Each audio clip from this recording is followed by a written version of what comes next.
Los pecados del príncipe Saradin. Gilberto Keith Chesterton. Cuando Flambeau cerró su oficina de Westminster para disfrutar de su mes de vacaciones, decidió pasárselo a bordo de un bote de vela tan pequeño que casi siempre lo manejaba a remo. Además, Flambeau navegaba por los ríos de las provincias orientales, ríos tan pequeños, que el bote parecía una embarcación mágica que flotara sobre la misma tierra, sobre las vegas y las mieses. El barco tenía sitio para 2 pasajeros y capacidad estricta para las cosas más necesarias.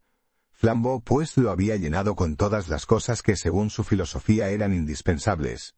Reducen estas, al parecer, a 4 capítulos esenciales: latas de salmón para alimentarse, revólveres cargados para caso de guerra, una botella de brandy, sin duda por si desmayaba, y un sacerdote tal vez para caso de muerte. Y con este ligero equipaje empezó a recorrer los serpenteantes y pequeños ríos de Norfolk, tratando seguramente de llegar a las anchuras de los Broads, pero divirtiéndose de paso con los jardines y vegas, las mansiones y aldeas que se reflejaban en el agua, deteniéndose a pescar en los tanques y recodos y acariciando la playa en cierto modo. Flambeau, como verdadero filósofo, no tenía ningún propósito para sus vacaciones, pero tenía, como verdadero filósofo, un pretexto, o más bien, tenía un semipropósito, y lo tomaba lo bastante en serio, para que su éxito, si lo lograba, fuera la corona de sus vacaciones, y lo bastante en broma para que su fracaso, si tal acaece, no echara a perder las vacaciones. Hacía algunos años, cuando fue el rey de los ladrones y la figura más notable de París, solía recibir extraños mensajes de aprobación, denuncias y hasta declaraciones de amor. Pero uno de estos mensajes, entre todos, sobrevivía en su memoria. No era más que una tarjeta de visita, metida en un sobre que llevaba el sello de correos de Inglaterra. En el dorso de la tarjeta, escrito en francés y con tinta verde, se leía: «Si alguna vez se retira usted y se vuelve persona honrada, venga usted a verme. Tengo deseos de conocerle, porque he conocido a todos los grandes hombres de mi época. Esta jugada de usted de coger a un detective para arrestar por medio de él a los demás es la escena más espléndida de la historia francesa». Y en el anverso de la tarjeta, con elegantes caracteres grabados, aparecía este nombre: Príncipe Saradin, Casa Roja, Isla Roja, Norfolk. Flambeau no había vuelto a acordarse del príncipe, y solo sabía que, en su tiempo, aquel hombre llegó a ser la actualidad mundana más brillante de toda la Italia meridional. Según aseguraban, en su juventud se había fugado con una mujer casada, de su mismo mundo, y aunque en tal ambiente, semejante aventura no tenía nada de inusitado, produjo una gran impresión por la tragedia a que dio lugar: el suicidio del marido injuriado, que, según parece, se arrojó por un precipicio de Sicilia. El príncipe se fue entonces a vivir a Viena por algún tiempo, pero se aseguraba que después se pasó la vida en continuos y agitados viajes. Y cuando también Flambeau, al igual del príncipe, huyó de la celebridad europea y se estableció en Inglaterra, se le ocurrió hacer una visita sorpresa al ilustre desterrado de los Broads de Norfolk. Cierto que no estaba seguro de dar con el sitio, harto insignificante y pequeño, pero a la postre lo descubrió, y mucho antes de lo que se figuraba. Una tarde amarraron el barco a una ribera llena de matojos y árboles podados. Tras las fatigas del mucho bogar, el sueño se apoderó de ellos muy temprano, y por lo mismo despertaron al otro día antes de amanecer. Sobre ellos, sobre el bosque de arbustos, paseaba una ancha luna de limón, y el cielo tenía un vivo tinte violeta, nocturno, pero luminoso. Ambos se acordaron de su infancia, de aquella era fantástica y misteriosa en que los montones de hierba se nos figuran bosques profundos. Al destacarse sobre el disco de la luna, las margaritas silvestres parecían margaritas gigantes, y los amargones, amargones gigantes. Y ambos, contemplando esto, recordaban las cenefas del papel que tapizaba los muros del aposento infantil. La profundidad del lecho del río los hundía lo bastante entre las raíces de los arbustos y plantas para que la hierba les resultara muy alta. «By Jove», exclamó Flambeau, «esto parece un cuento de hadas». El padre Brown se sentó en el bote con un movimiento brusco y se santiguó. Tan brusco fue el movimiento que su amigo le preguntó qué le sucedía. «Los que escribieron las baladas medievales», contestó el sacerdote, «entendían de cuentos de hadas más que usted. Según ellos, en el país de las hadas no siempre suceden cosas agradables». «Ganas de hablar», dijo Flambeau. Bajo esta luna inocente solo cosas encantadoras pueden suceder. Estoy por seguir adelante ahora mismo para ver qué pasa.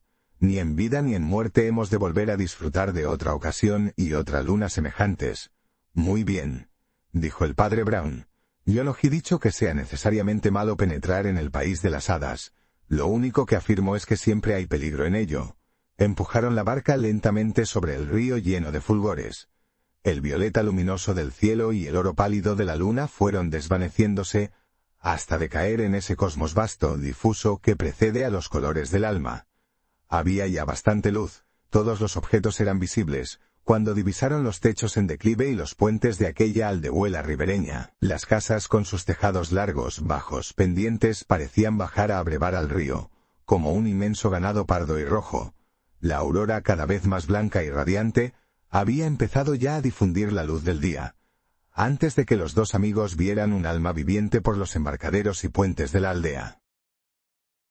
De pronto descubrieron a un hombre de aspecto muy plácido y próspero, en mangas de camisa, cara tan redonda como la luna que acababa de desaparecer, y cruzada por las rayas rojas de las patillas, que estaba apoyado en un poste, contemplando la perezosa marea. Por inexplicable impulso, Flambo se puso de pie haciendo mover el bote y le gritó al hombre que si sabía dónde estaba la isla roja o la casa roja. La sonrisa de satisfacción del hombre se hizo un poco más expresiva, y por respuesta señaló simplemente el próximo recodo del río. Flambo, sin hablar, siguió remando. El bote tuvo que pasar aún por muchos rincones llenos de verdura y cruzar muchos silenciosos tramos del río. Pero antes de que la pesquisa se pusiera monótona, doblaron un recodo en ángulo agudo y entraron en un remanso o lago, cuyo solo aspecto instintivamente les atrajo. En mitad de las espaciosas aguas, rodeado de juncos, aparecía un islote bajo, alargado, sobre el cual se veía una casa también baja y alargada, construida al modo de las chozas indias, de bambú o alguna otra caña correosa de los trópicos. El bambú de los muros era de color amarillo pálido, y el de los techos inclinados era de un rojo café oscuro. La casa daba una impresión de uniformidad, de monotonía. La brisa matinal hacía cantar los cañaverales en torno a la isla, zumbando por las costillas de la casa como en una gigantesca flauta de pan. «Por San Jorge», exclamó Flambo, «este es el sitio que buscamos». «Esta y no otra es la isla roja, y esa tiene que ser la casa roja. Ese hombre gordo y patilludo ha de haber sido el hada bienhechora de los cuentos». «Bien puede ser», observó el padre Brown imparcialmente. «Ojalá que no resulte una hada maléfica». Pero ya el impetuoso Flambo metía el bote por entre las cañas susurrantes, y pronto estaban los dos sobre aquella isla tan curiosa y tan larga, junto a aquella casa tan singular y tan sola. El fondo de la casa daba al río, sobre el único desembarco posible. La entrada principal daba al otro lado, sobre el jardín de la isleta. Los visitantes se adelantaron por una vereda que casi recorría 3 lados de la casa, al amparo de los bajos aleros, y a través de 3 distintas ventanas que daban a 3 muros distintos, vieron desde fuera la misma sala larga, clara, revestida de madera ligera, con muchos espejos y dispuesta como para un almuerzo elegante. La puerta principal, cuando al fin llegaron a ella, les pareció adornada con 2 tiestos de flores de color azul turquesa. Acudió a abrir un mayordomo del tipo más seco, largo, flaco, entrecano, indiferente, quien dijo que el príncipe Saradine no estaba en casa, pero era esperado de un momento a otro, por lo cual la casa estaba preparada para recibirle a él y a sus huéspedes. Al ver la tarjeta escrita con tinta verde, hubo un aleteo de vida en la cara apergaminada del exangüe servidor, y con cierta cortesía indecisa manifestó que los forasteros podían esperar en la casa. «Su Alteza estará aquí de un momento a otro», dijo, «y sentiría mucho no haber podido ver a un caballero a quien ha invitado. Tenemos orden de preparar siempre algunos fiambres para él y para sus amigos, y estoy seguro de interpretar sus deseos invitando a los señores». Incitado por la curiosidad de esta pequeña aventura, Flambo aceptó muy agradecido, y siguió al anciano, que los introdujo con toda ceremonia en el salón artesonado. Allí lo único notable que había era la extraordinaria variedad de ventanas bajas con multitud de espejos bajos y oblongos, todo lo cual daba al sitio un aspecto singular de inconsistencia y ligereza. Almorzar allí era como almorzar al aire libre. Por los rincones había algunos cuadros, figurando todos escenas tranquilas, Uno de ellos era la fotografía de un joven uniformado, y otro era un pastel rojo que representaba 2 niños de cabellos largos. Flambeau preguntó si el joven militar era el príncipe, y el criado dijo al instante que no, que aquel era el hermano menor de su Alteza, el capitán Stephen Saradine. Y tras de haberse dignado decir esto, el anciano pareció perder todo gusto por la conversación y quedarse muy mudo y seco. Después del lunch, que acabó con exquisito café y licores, los huéspedes fueron conducidos al jardín y a la biblioteca y fueron presentados al ama de llaves, una hermosa señora vestida de negro, no poco majestuosa, que tenía el aire de una Madonna plutónica. Resultó que ella y el mayordomo era la única que daba del antiguo ménage extranjero del príncipe, y que el resto de la servidumbre era gente nueva, contratada por el ama en Norfolk. El ama respondía al nombre de Mrs. Anthony, pero hablaba con un ligero dejo italiano, y Flambeau no dudó un instante de que Anthony era una versión para uso en Norfolk de algún otro nombre más latino. Mr. Paul, el mayordomo, también tenía un leve acento extranjero, pero hablaba y se portaba muy a la inglesa, como la mayoría de los criados bien educados de la nobleza cosmopolita. Con ser lindo y original, aquel lugar tenía cierta extraña tristeza luminosa. Las horas allí parecían días. Las salas largas y llenas de ventanas eran muy claras, pero su luz parecía luz muerta. Y por entre todos los rumores accidentales, el murmullo de la charla, el tintineo del vidrio, el paso de los criados, podía oírse incesantemente el melancólico susurro del río. «Hemos dado un mal paso y hemos llegado a mal sitio», dijo el padre Brown, contemplando desde una ventana las juncias verdes y grisáceas y la corriente de plata. «Pero no importa. A veces uno hace bien con el simple hecho de ser la única persona buena en un mal sitio». Aunque el padre Brown era de suyo silencioso, era también un hombrecillo de lo más simpático y, en aquellas pocas horas inacabables, logró inconscientemente penetrar en los secretos de la Casa Roja mucho más que su amigo el profesional. Poseía esa treta del silencio amistoso que es tan indispensable para provocar que le cuenten a uno las cosas, y con hablar apenas una palabra obtenía de los recién conocidos cuanto era posible obtener de ellos en cualesquiera otras circunstancias. Cierto que el mayordomo era de natural poco comunicativo. Se adivinaba en él un afecto obstinado y casi animal hacia su amo. Su amo, decía él, había tenido que sufrir muchas injusticias, y el que más le había hecho sufrir era, según parece, el hermano de su Alteza, cuyo solo nombre le alargaba al viejo la cara y le hacía arrugar la nariz de loro con desprecio. Por lo visto, el capitán Esteban era una mala cabeza, y le había sacado a su benévolo hermano cientos y miles, obligándole a abandonar la vida elegante y a refugiarse tranquilamente en aquel retiro. Esto era todo lo que Paul, el mayordomo, podía decir, y Paul era evidentemente un testigo parcial. El ama italiana era algo más comunicativa. ¿Acaso?, pensó Brown, porque estaba menos contenta con su estado. El tono con que hablaba del amo era un si es o no es ácido, aunque no desprovisto de temor. Flambeau y su amigo estaban en el salón de los espejos, examinando el pastel de los 2 niños, cuando el ama entró presurosa y callada a cumplir alguna tarea doméstica. Una peculiaridad de aquel salón deslumbrante y revestido de espejos era que cualquiera que entrara se reflejaba en 4 o 5 lunas a la vez. El padre Brown, sin volver el rostro, se interrumpió en mitad de una frase de crítica sobre la familia, pero Flambeau, que tenía la cara pegada al cuadro, continuó en voz alta. «Supongo que son los hermanos Saradine. Ambos parecen muy inocentes. Difícil sería saber cuál de los 2 es el buen hermano y cuál es el malo». Después, percatándose de la presencia de la señora, compuso lo dicho con alguna trivialidad y salió al jardín.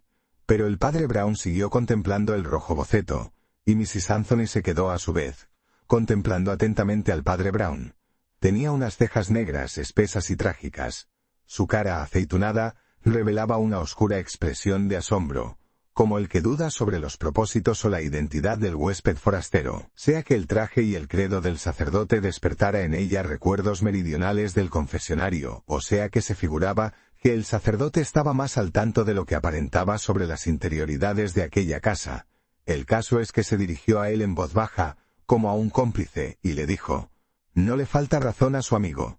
Dice que sería difícil distinguir al buen hermano del malo. Y en efecto, muy difícil sería saber cuál es el bueno. No la entiendo a usted, dijo el padre Brown dando unos pasos para salir del salón. La mujer se acercó a él con unas cejas tremendas y una como decisión salvaje, a la manera de un toro que baja la cornamenta. Es que ninguno es bueno, dijo con un cuchicheo silbante. Porque si hay maldad en aquel modo que el capitán tenía de gastar el dinero, no creo que hubiera mucha bondad en las razones que movían al príncipe a proporcionar cuanto el otro le pedía. No solo el capitán merece reproches.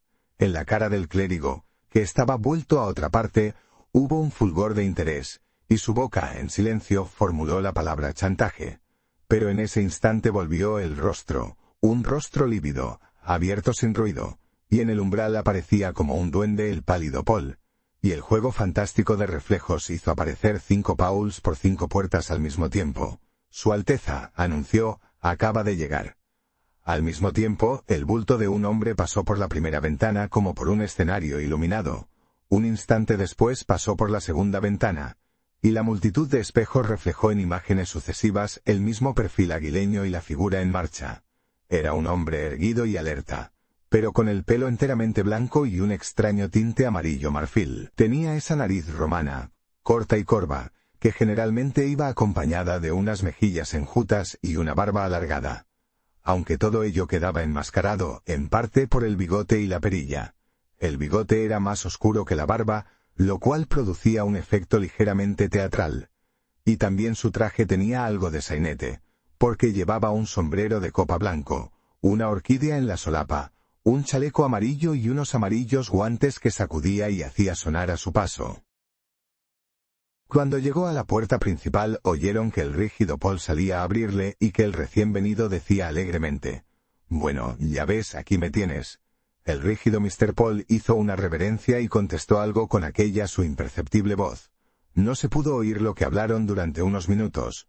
Después el mayordomo afirmó: «Todo está dispuesto».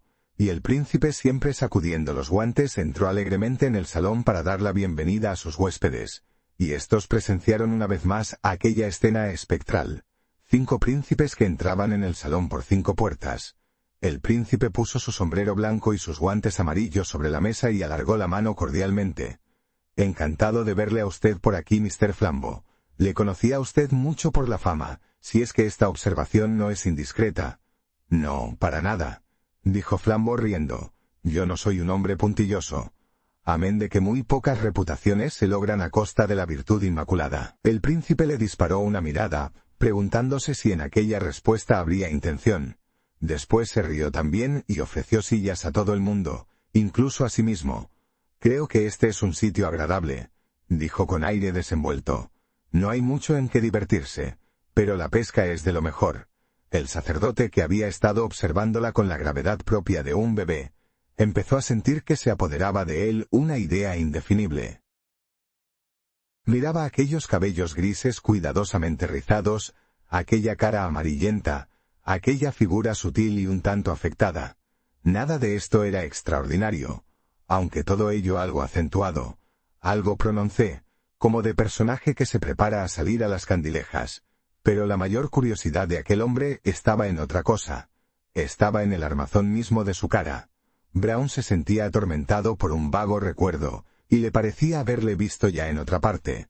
Aquel hombre se le figuraba un antiguo amigo disfrazado. Pero de pronto, pensando en los espejos, se dijo que quizá todo ello era efecto psicológico de la multiplicación de las máscaras humanas. El príncipe Saradine distribuía sus atenciones entre ambos huéspedes con la mayor alegría y tacto. El detective le resultó aficionado a los deportes y dispuesto a emplear bien sus vacaciones, y el príncipe le condujo con su bote y todo al mejor sitio para la pesca, y en 20 minutos estuvo de regreso, con ayuda de su propia canoa, para reunirse al padre Brown en la biblioteca, y sumergirse, con una cortesía ecuánime y perfecta, en el filosófico divertimento del sacerdote. Parecía entender tanto de pesca como de lectura, aunque en cuanto a libros no conocía cosas muy edificantes. Hablaba 5 o 6 lenguas diferentes, o mejor dicho, hablaba el dialecto popular de todas ellas. Era evidente que había vivido en muchas ciudades y en sociedades muy mezcladas, porque sus más divertidas historias se referían a los infiernos del juego y a los antros del opio, a los campesinos de Australia o a los bandidos italianos.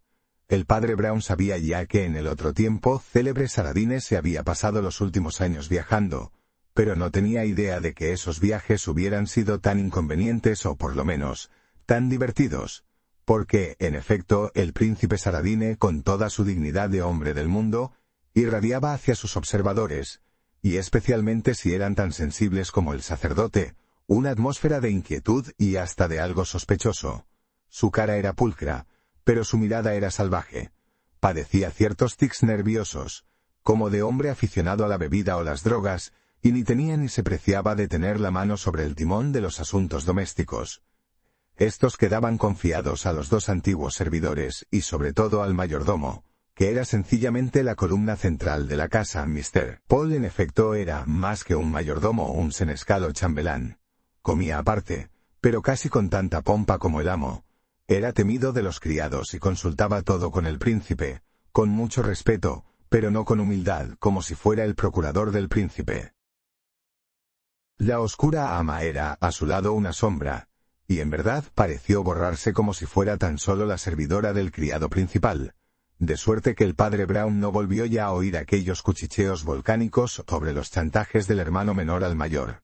Por lo demás, aunque no era enteramente seguro que el príncipe hubiera sido robado por el ausente capitán mediante el procedimiento del chantaje, lo cierto es que ello parecía muy probable, por aquella cosa equívoca, aquella cosa sospechosa que había en la presencia de Saradine. Cuando volvieron al largo salón de las ventanas y los espejos, la luz amarilla de la tarde reverberaba en el agua y las riberas llenas de mimbres. A lo lejos se oyó el zumbido de un alcaraván como el del tamborcillo diminuto de un elfo, y otra vez por la mente del sacerdote, como una nubecilla turbia, voló el sentimiento singular de que aquel era un sitio funesto, triste, embrujado. «Ojalá que regrese pronto Flambo», dijo. «¿Cree usted en los agüeros?», preguntó de súbito el inquieto príncipe Saradine. «No», contestó su huésped. «Yo solo creo en el juicio final». El príncipe se volvió hacia él desde la ventana y lo contempló de un modo extraño. Sobre la luz crepuscular, su cara era una sombra chinesca. «¿Qué quiere usted decir?», interrogó. «Quiero decir que aquí vivimos al revés del tapiz, que lo que aquí acontece no tiene ninguna significación, pero que después en otra parte todo cobra sentido. Que en alguna otra parte el verdadero culpable tendrá su merecido, aunque aquí la justicia parece equivocarse y caer sobre el inocente». El príncipe hizo un ruido animal inexplicable. En su sombría cara sus ojos parecieron brillar de un modo inverosímil, y en el espíritu del sacerdote estalló silenciosamente otro pensamiento funesto. ¿Qué significaba aquella mezcla de brillo y sorpresa en la conducta del príncipe Saradine? ¿Acaso el príncipe no estaba enteramente cuerdo? El príncipe se había quedado repitiendo: «El inocente», con una persistencia algo exagerada para ser una simple exclamación convencional. Pero no era locura. Más tarde el padre Brown descubriría la verdad. En los espejos vio que la silenciosa puerta se abría, y en ella se dibujaba el silencioso Mr. Paul, con su impavidez y lividez habituales. «Creo conveniente anunciar», dijo con una energía respetuosa como de viejo abogado de la familia, «que un barco de 6 hombres, con un caballero en la popa, acaba de llegar al desembarcadero». «¿Un barco?», repitió el príncipe. «¿Un caballero?», y se puso de pie.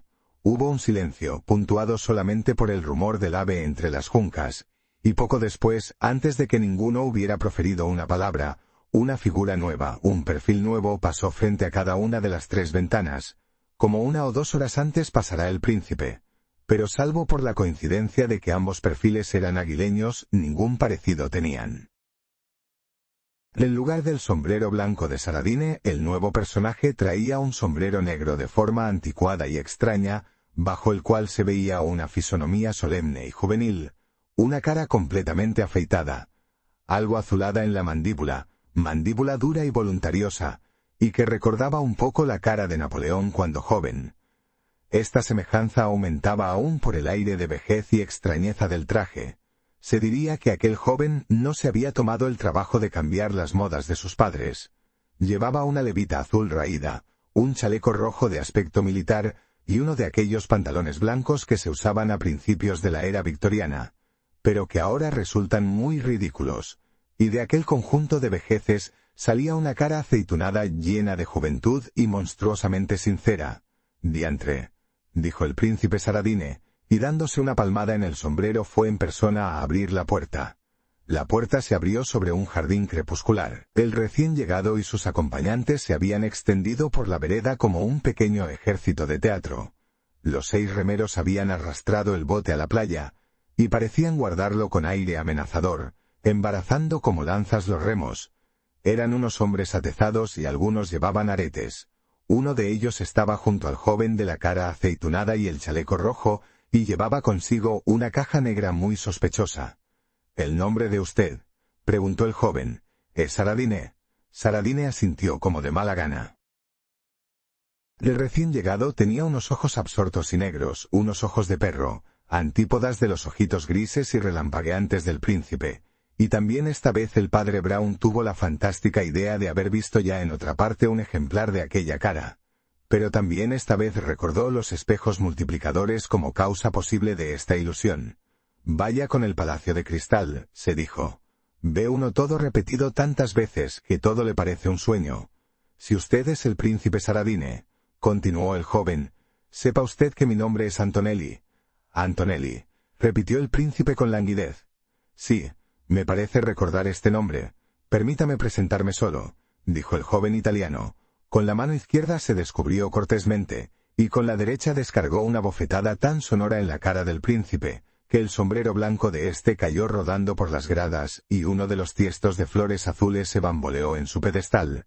El príncipe podría ser una persona sospechosa, pero no era cobarde. Saltó al cuello de su enemigo y casi le derribó sobre la hierba. Pero éste logró desasirse con una cortesía presurosa, y dijo jadeante y en un inglés trabajoso: «Perfectamente. He cometido una injuria. Ahora debo darme satisfacción. Marco, abre la caja». El hombre de las arracadas abrió la caja negra. Sacó de ella 2 espadas italianas, de espléndida guarda y hoja de acero, y las clavó en el suelo. Junto a la puerta, el extraño joven, con aquella cara amarilla y vindicativa, las 2 espadas que parecían cruces de cementerio, y en el fondo la línea de remeros, todo ello producía un singular efecto de tribunal de justicia bárbara. Pero lo demás continuaba igual. Tan súbito había sido el incidente. El aro del sol crepuscular relucía aún, y el alcaraván seguía redoblando como para anunciar alguna fatalidad. «Príncipe Saradine», dijo el llamado Antonelli, «cuando yo estaba en pañales, usted mató a mi padre y robó a mi madre. Mi padre fue el más afortunado. Pero usted no le mató airosamente, como yo voy a matarle a usted. Usted y mi perversa madre le condujeron a un solitario paraje de Sicilia. Lo arrojaron por un precipicio y continuaron tranquilamente su paseo. Yo, si quisiera, podría imitar a usted, pero el procedimiento me resulta muy vil. Le he seguido por todo el mundo. Usted ha huido siempre de mí. Pero hemos llegado al término del mundo y de la existencia de usted. Ya le tengo, y le doy todavía una posibilidad que usted no concedió a mi padre. Escoja una espada». El príncipe Saradine, fruncido el ceño, pareció vacilar un instante, pero todavía zumbaba en sus orejas el ruido de la bofetada. De un salto empuñó una de las armas. El padre Brown saltó también tratando de interponerse en la disputa, pero pronto se convenció de que su presencia empeoraba las cosas. Saradine era un francmasón, un feroz ateo, y la presencia del sacerdote le provocaba en vez de refrenar. En cuanto al otro, ni clérigo ni laico hubiera podido conmover. Aquel joven de cara a lo Bonaparte y ojos negros era algo mucho más duro que un puritano. Era un pagano. Era un matador de los que había en el albor de la tierra. Era un hombre de la edad de piedra, un hombre de piedra. Quedaba todavía una esperanza: acudir al ama, y el padre Brown entró corriendo por las habitaciones, y se encontró con que todos los criados se habían ido de asueto por orden del autócrata Paul, y solo la sombra de Mrs. Anthony vagaba por las desiertas salas. En el instante en que la mujer volvió hacia él el rostro azorado, el sacerdote descubrió uno de los enigmas de la casa de los espejos. Las espesas cejas y los ojos negros de Antonelli eran una reproducción de los ojos negros y espesas cejas de Mrs. Anthony, y al instante comprendió la mitad de la historia. «Su hijo está ante la puerta», dijo sin perder el tiempo en rodeos. «Él o el príncipe van a morir». «¿Dónde está Mr. Paul?» «En el embarcadero», dijo la mujer con desmayo. Está haciendo señales para pedir socorro». Mrs. Anthony, dijo el padre Brown gravemente, no es hora de hacer disparates. Mi amigo está con su bote pescando en el río. El bote de su hijo está guardado por la gente que le acompaña. No queda más que la canoa del príncipe. ¿Qué se propone hacer con ella Mr. Paul? Santa María, no lo sé, dijo ella, y cayó desvanecida sobre la estera. El padre Brown la levantó y acostó en un sofá, le volcó encima un jarro de agua, gritó pidiendo socorro, y después se lanzó a todo correr rumbo al desembarcadero de la islita. Pero ya la canoa iba a media corriente, y el viejo Paul la empujaba río arriba con una energía increíble a sus años. «Voy a salvar a mi amo», gritó con ojos llameantes. «Todavía puedo salvarle». El padre Brown no pudo más que mirar de lejos a la canoa combatida por la corriente y hacer votos porque el viejo llegara a tiempo de dar la alarma en el pueblo. «Mala cosa es un duelo», dijo para sí, rascándose los cabellos color de tierra. «Pero en este duelo hay algo todavía peor que el duelo. Lo adivino, aunque ignoro qué podrá ser». Y mientras contemplaba el agua convertida en agitado espejo del crepúsculo, oyó al otro lado del jardín un ruido breve, pero inequívoco, el golpe frío del acero, y volvió la cabeza. Al otro lado, en el cabo o saliente mayor del islote, sobre una zona de hierba que corría más allá del último sembrado de rosas, los duelistas acababan de cruzar los hierros. La tarde era una cúpula de oro virgen, y así, aunque estaban distantes, se podía apreciar hasta el menor detalle de la escena.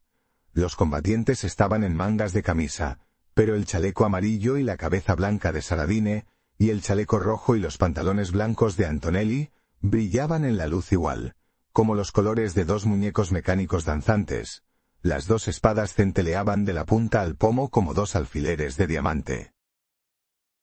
Y había algo de terrible en el hecho mismo de que las dos figuras aparecieran tan diminutas y alegres. Se dirían dos mariposas tratando de clavarse en un corcho. El padre Brown corrió con todas sus fuerzas y sus piernecitas giraban como ruedas. Pero al llegar al campo de combate comprendió que había llegado demasiado tarde y demasiado pronto a la vez. Demasiado tarde para detener la lucha, que se había empezado ya tenazmente al amparo de los tétricos sicilianos apoyados en sus remos. Demasiado pronto para prever el resultado desastroso. Porque los dos combatientes eran de igual fuerza, y el príncipe usaba su agilidad con cierta cínica confianza, mientras que el siciliano se portaba con una minucia asesina. Pocos encuentros más hermosos hubieran podido verse en salones y anfiteatros llenos de público que aquel combate reticente y brillante sobre el islote olvidado en el riachuelo. Y la vertiginosa lucha se fue alargando de tal modo que la esperanza volvió a alentar en el corazón del cuidado sacerdote. Muy probable era, en efecto, que Paul no tardará en llegar con la policía. Tampoco sería malo que volviera de su pesca Flambeau, porque Flambeau, físicamente hablando, valía para 4 hombres. Pero ni señales de Flambeau se veían. Y lo que era más extraño, tampoco de Paul y la policía. Y ni balsa ni leño aparecía flotando sobre las aguas. En aquella isla perdida, en aquel lago inominado, los hombres estaban tan abandonados como en una roca del Pacífico. De pronto el timbreo de las espadas se transformó en un rechinido. El príncipe abrió los brazos, y la punta disparada del arma enemiga le salió por la espalda, entre los omoplatos. El príncipe giró sobre sí mismo. La espada escapó de su mano como una estrella errante, y derivó sobre el río, y el príncipe cayó tan pesadamente, que rompió un rosal con su cuerpo y levantó la nube de tierra roja, como el humo de un sacrificio pagano. El siciliano acababa de consumar una ofrenda de sangre ante los manes paternos. El sacerdote se arrodilló al instante junto al cuerpo, solo para confirmar que era ya un cadáver. Y mientras todavía intentaba las últimas pruebas desesperadas, oyó unas voces en el río, y vio un bote de la policía que arribaba al embarcadero, del cual salieron agentes y personas del pueblo, y con ellos el espanto Paul. El curita se levantó entonces con un gesto amargo y dudoso. «¿Por qué?», murmuró. «¿Por qué no han podido venir antes?». 7 minutos más tarde la isla estaba invadida de aldeanos y policías. Estos arrestaron al vencedor y le recordaron ritualmente que ninguna de sus declaraciones sería aprovechada en contra suya. «No tengo nada que declarar», dijo el monomaníaco con admirable serenidad. «Nada más he de decir. Soy muy dichoso y solo deseo que me ahorquen. Después enmudeció y es tan asombroso como cierto que al ser conducido por los agentes no volvió a abrir la boca, salvo para decir la palabra convicto cuando se abrió el proceso. El padre Brown había visto desde el jardín, tan repentinamente poblado, el arresto del homicida y la conducción del cadáver después del examen médico, como quien asiste al desenlace de un drama repugnante, y estaba inmóvil, como quien ve visiones. Dio su nombre y señas para servir de testigo, pero no aceptó el ofrecimiento de pasar el río en el bote y se quedó solo en el jardín de la isleta, contemplando el rosal quebrado y el verde campo de aquella súbita e inexplicable tragedia. La luz iba muriendo en el río, la niebla ascendía de las pantanosas riberas, revoloteaban los pájaros retardados. En la subconsciencia del sacerdote, que era tan vívida, estaba clavada la idea de que algo quedaba por explicar, y este sentimiento de misterio, que todo el día le había dominado, no podía explicarse solo por el efecto de los espejos. Le parecía que no había visto un verdadero suceso, sino una máscara o simulacro. Con todo, no se acarrea un cadáver ni se cuelga a un hombre por mera pantomima. Rumiaba todo esto sentado en las gradas del embarcadero, cuando vio venir la mancha alta y negra de una vela que avanzaba silenciosamente por el río lleno de fulgores. Se puso en pie de un salto, poseído de una emoción tan súbita que estuvo a punto de llorar. «Flambeau», exclamó, y con ambas manos saludaba efusivamente a su amigo, con gran asombro de éste, que salía del bote con sus aparejos de pescar. «Flambeau, de modo que a usted no le han matado». «Matado», repitió el pescador con el mayor asombro. ¿Por qué me habían matado? «Ay, porque casi han matado a todo el mundo», dijo el otro sin saber lo que decía.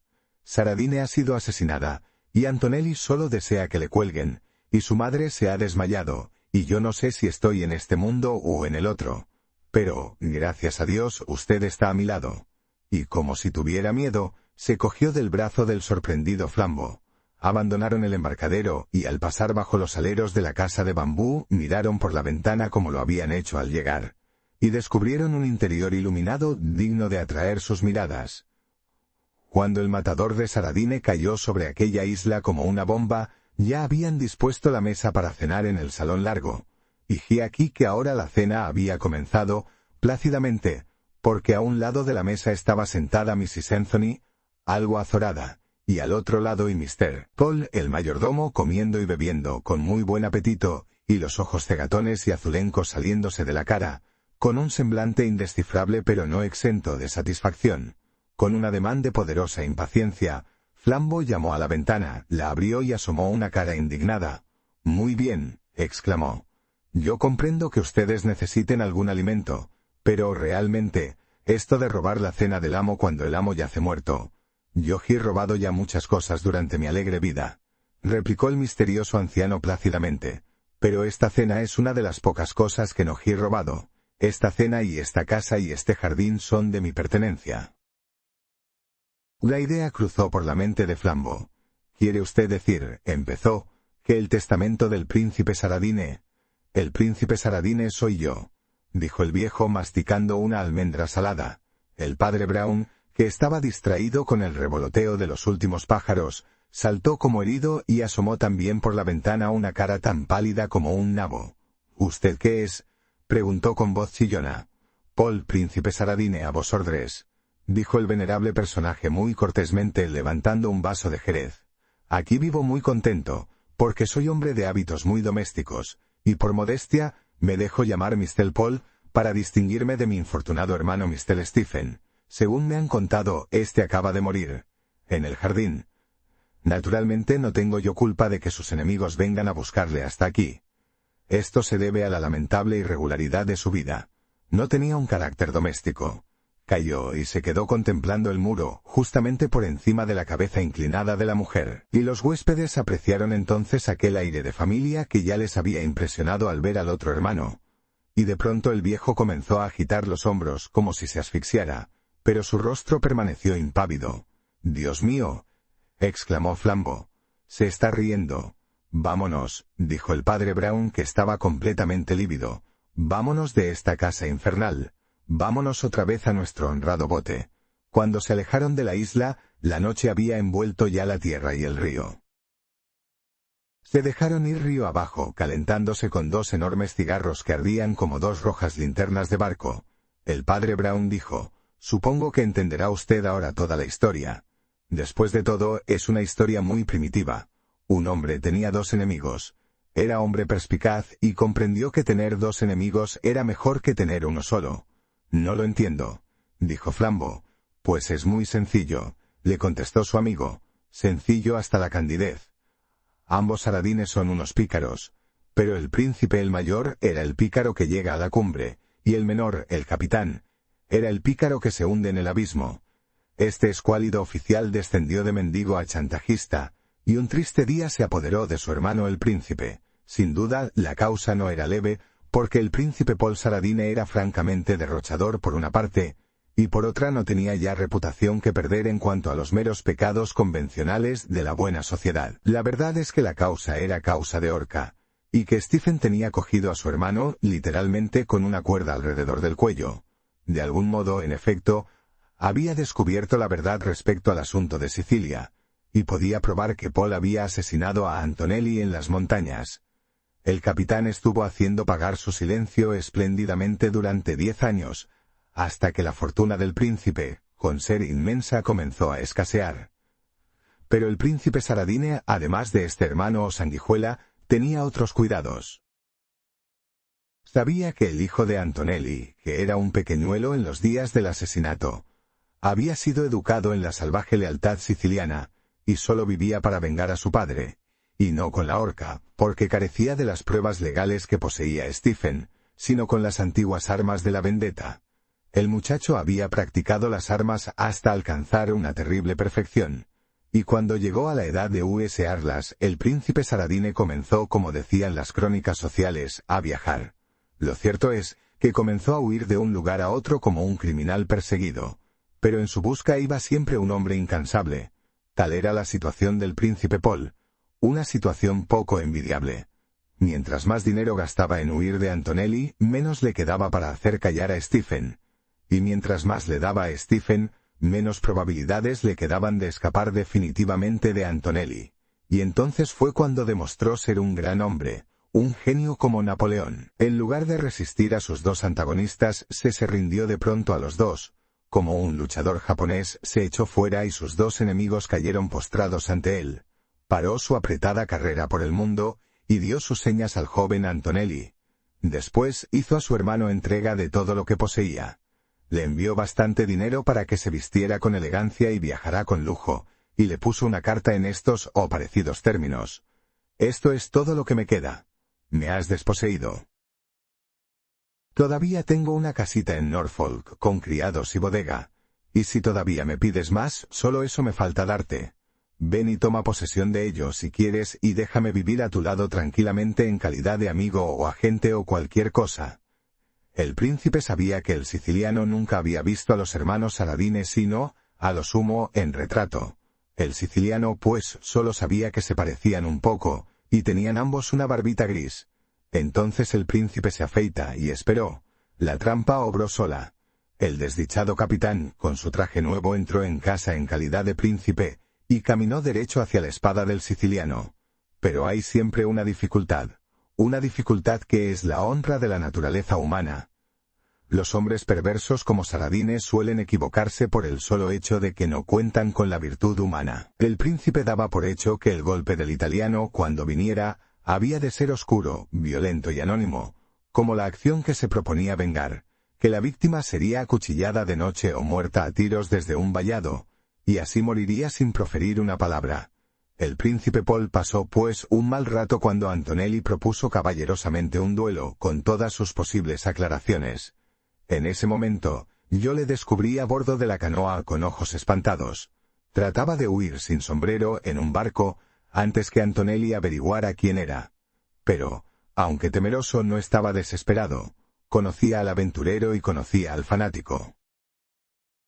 Era más que probable que Stephen, el aventurero, se callara, solo por el histriónico gusto de desempeñar un papel, por el empeño de salir en defensa de su recién adquirida situación de príncipe, por su confianza en el azar propia de pícaro y por pericia en el manejo de las armas. Era seguro, Antonelli, el fanático, también callaría, y preferiría dejarse colgar a contar la historia de su familia. Paul anduvo navegando en el río hasta que comprendió que el combate había terminado. Entonces dio la alarma en el pueblo, trajo a la policía, vio a sus dos enemigos vencidos desaparecer para siempre, y se sentó a cenar muy contento. Y riéndose por Dios, dijo Flambo estremecido de ira. ¿Le inspirará el mismo Satanás? No. ¿Le inspiró usted? Contestó el sacerdote. Dios me libre, gritó Flambo. ¿Yo? ¿Qué quiere usted decir? El sacerdote sacó del bolsillo una tarjeta y a la luz del cigarro se la mostró al otro. Estaba escrita con tinta verde. ¿No recuerda usted los términos de su invitación? Preguntó. ¿Y la felicitación que le hace a usted por su hazaña? Esa jugada, dice, de coger a un policía para arrestar con él al otro, etc. No ha hecho más que copiar la jugada. Con un enemigo a cada lado, se echó de pronto fuera del camino e hizo que sus enemigos chocaran y se mataran entre sí. Flambo arrancó de manos del sacerdote la tarjeta del príncipe Saladine y la hizo pedazos. «Acabemos con ese veneno», dijo mientras los pedazos desaparecían arrastrados por las olas del río. «Aunque todavía me temo que envenene a los peces». El último trozo de la tarjeta desapareció al fin en la sombra. Un primer tinte matinal, pálido y vibrante, transformó el cielo. La luna, tras los arbustos de la orilla, empezó a desvanecerse. La barca derivó en silencio. «Padre», dijo Flambo de pronto, «¿no cree usted que todo fue un sueño?» El sacerdote sacudió la cabeza, no se sabe si para negar o dudar, pero no dijo nada. Entre las sombras, un olor a espino y a pomar llegó hasta ellos, haciéndoles comprender que el viento se había despertado. Poco después, el viento balanceaba la barca, hinchó la vela, y los fue llevando sobre el río hacia sitios más venturosos donde moraban unos hombres inofensivos. Fin de la historia. Si te gustó, dale like, suscríbete y cuéntanos en los comentarios qué parte fue tu favorita. Nos vemos en la próxima aventura.